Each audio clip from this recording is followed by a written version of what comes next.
Hello and welcome to Ringside Bants, and today we're going to talk about the WrestleMania 42 matches and my prediction. Let's go. Okay, let's kick it off with the first match. Drew McIntyre versus Jacob Fatu. Drew McIntyre has done some great promo works throughout the last few weeks, definitely carrying this feud between them on the mic.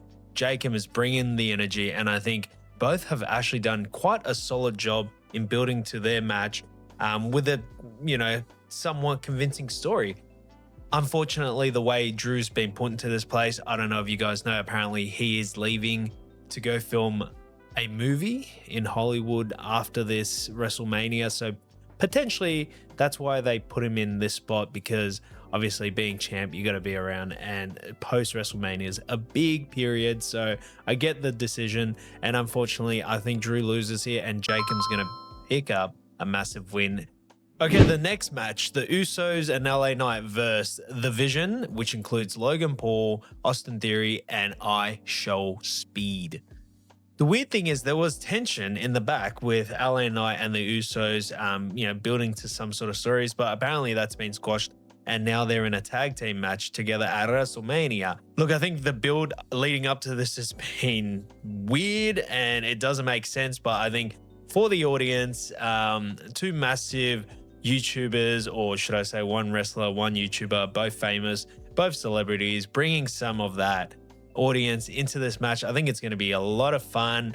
And look, I think Austin Theory might eat the pin here and LA Knight and the Usos to win.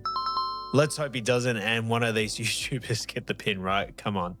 And next up, Gunther versus Seth. I think this is going to be an absolutely great match. I think this match is going to be awesome. They're both great wrestlers. Unfortunately, they didn't have enough time to build their story. So I think we're just doing it because Seth needed to be on the card. And I think Gunther could not miss out, after what he's been doing and retiring everyone. Seriously, you can't not include Gunther, right? And in saying that, look, I think Gunther's going to pick up the win here. That's why they're not talking about any retirement, because Seth isn't going to retire.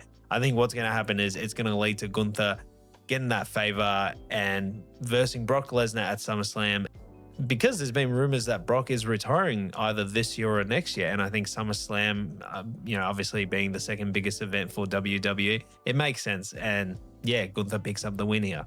Next up, Becky Lynch versus AJ Lee. I think this needs to wrap up. And honestly, I think Lynch needs to win because she is a full-timer. And I don't know what's going on with AJ if she's returning full-time, but it just doesn't make sense. And I think to elevate that championship again, to then pass it on to a mid-carder, a proper mid-carder, because we know Becky Lynch is really, you know what I mean. She's a top star.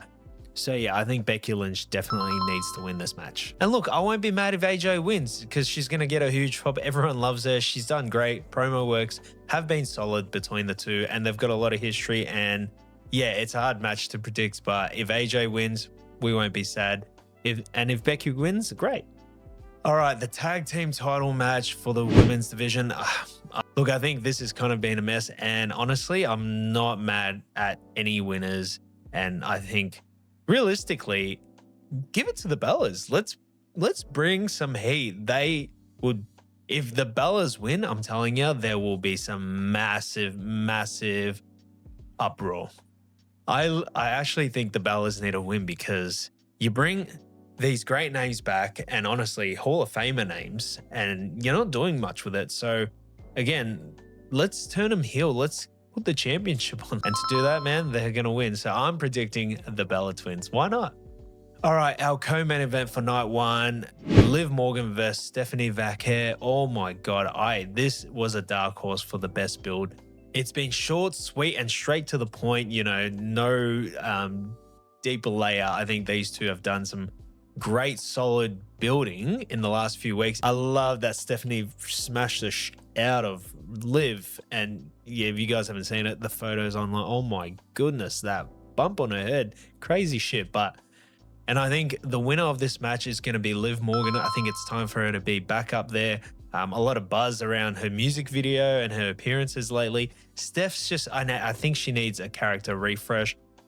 She is definitely a main eventer, so she's not going far after losing. And finally, my prediction for WrestleMania Night 1 winner in our main event of Cody Rhodes versus Randy Orton. I am going for RKO. Yep.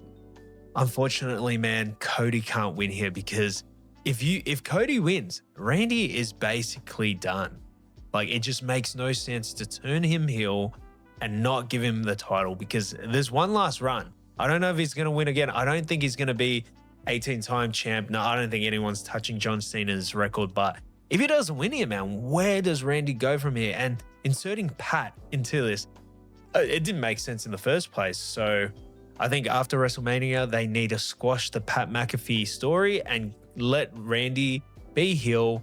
I think Randy's going to win because this will be his last title run, and I think they're going to milk the out of it. And you know what? I'm not mad about it because Randy as champ, it's like it was so common to see growing up. So I'm not going to say no to it, and it'll keep the rivalry alive. Hopefully, they can rectify this for SummerSlam when Randy and Rhodes hopefully have a rematch and none of that BS interference with Pat or any celebrities or TKO. We just need a good old-fashioned match between the master and the student and end this rivalry once and for all. All right, guys, that's my prediction. Thanks for watching. Have a great time. Ringside Bands out.